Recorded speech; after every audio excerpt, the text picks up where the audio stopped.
খাৰজাৰত অনুভূতি প্ৰবৃত্তিৰ এচেৰেগা কোমল ৰোডত উন্মোচন। খাৰজাৰত সাহিত্য চৰ্চা কেন্দ্ৰ অসমৰ সৌজন্যত কবীন্দ্ৰ কুমাৰ ডেকাৰ অনুভূতি প্ৰবৃত্তিৰ এচেৰেগা কোমল ৰোডত শীৰ্ষক গ্ৰন্থ উন্মোচন কৰা হয়। উক্ত গ্ৰন্থখন আনুষ্ঠানিকভাৱে উন্মোচন কৰে USTMৰ উপাচাৰ্য ডক্টৰ বলেন্দ্ৰ কুমাৰ দাসে। অনুষ্ঠানৰ পূৰ্বে বন্তি প্ৰজ্বলন কৰাৰ লগতে BM গ্লোবেল একাডেমীৰ ছাত্ৰীসকলে সমবেত সংগীত পৰিৱেশন কৰে। ইয়াৰ পিছতে অনুষ্ঠিত গ্ৰন্থ উন্মোচনী সভাত কেইবাগৰাকীও বিশিষ্ট ব্যক্তি তথা গুণমুগ্ধই ডেকাৰ কৰ্মজীৱন আৰু ব্যক্তিত্ব সুঁৱৰি গভীৰ আলোকপাত কৰে। উক্ত অনুষ্ঠানত গ্ৰন্থ উন্মোচন কৰে USTMৰ প্ৰ ভাইচ চেঞ্চেলৰ ডক্টৰ বলেন্দ্ৰ কুমাৰ দাসে। নিৰ্দিষ্ট বক্তা হিচাপে উপস্থিত থাকে ডক্টৰ পৰিতোষ চক্ৰৱৰ্তী।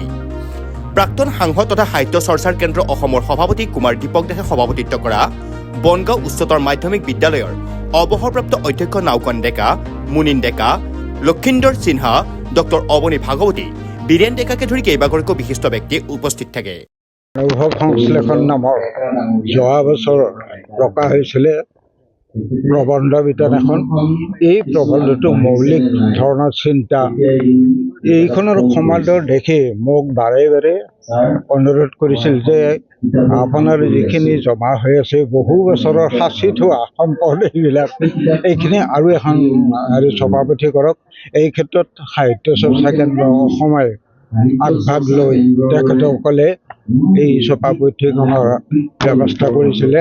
ইয়াতে মানুহৰ বিভিন্ন অনুভূতি আৰু প্ৰবৃত্তিক এই অনুভূতি প্ৰবৃত্তিক আমি যেনেকৈ সুখ দুখ আনন্দ খং এইখিনিৰ বাহিৰত মই চিন্তা কৰিছিলোঁ কি দৰ্শন অনুভূতি, শ্ৰৱণ অনুভূতি, ঘ্ৰাণ অনুভূতি, স্বাদ অনুভূতি, লজ্জানুভূতি এই ধৰণৰ অনুভূতিত মই কিছুমান শ্ৰেণী বিভক্ত কৰিছোঁ।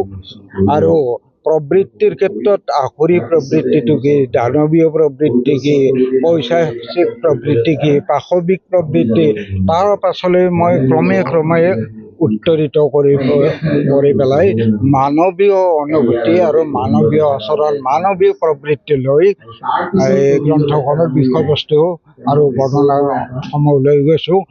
এইখিনি এই পুথিখন মৌলিক চিন্তা আৰু অনুভূতিৰে সিক্ত হ'ব বুলি মোৰ ইতিমধ্যে মোৰ লেখাসমূহ পঢ়া এই পঢ়ুৱৈসকলে অনুভৱ কৰিছে। তেখেতসকলে মোক উদ্গনি জনাই আছে।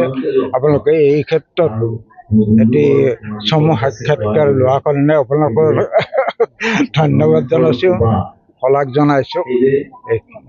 Stay informed, stay ahead. News NE 365.